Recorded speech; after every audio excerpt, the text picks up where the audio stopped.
Bonjour, Nicolas Blacteau, je suis joueur professionnel de golf et enseignant.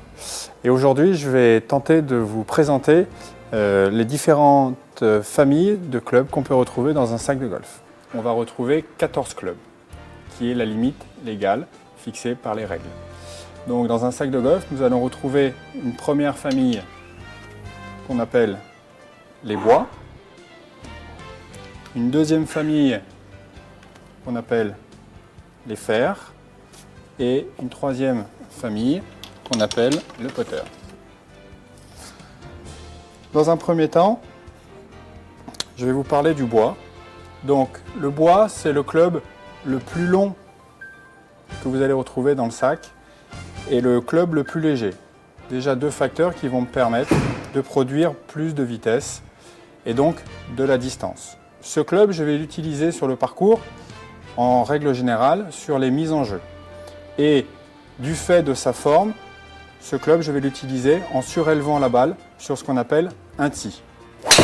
Particularité de ce club, il a une tête légèrement profilée à l'arrière, ce qui permet de reculer le centre de gravité, ce qui augmente la zone de frappe, ce qui rend le club beaucoup plus facile à jouer qu'il y a 20 ans.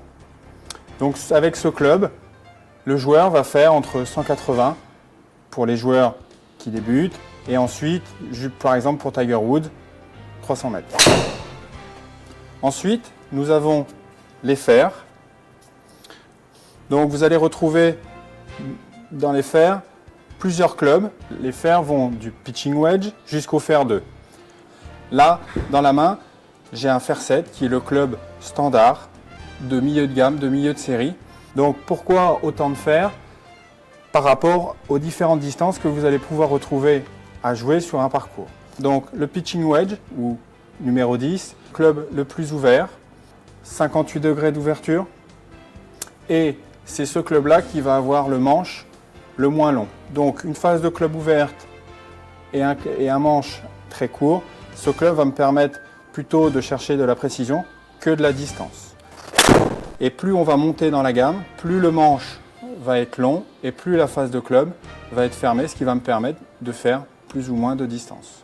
Au niveau de la longueur du manche, je vais avoir à peu près 1 inch et demi d'écart. Mon sandwich, je vais le jouer plus ou moins entre 50 et 80 mètres, alors que ce fer 6, pour ma part, je vais chercher à le jouer à plus ou moins 160 mètres. Le troisième club, qui est le club, pour ma part, le plus important, le putter. Ce putter, on va l'utiliser sur la partie tondue courte qu'on appelle le green. Objectif de ce club, faire rouler la balle le mieux possible en direction du trou pour chercher à rentrer la balle dans le trou.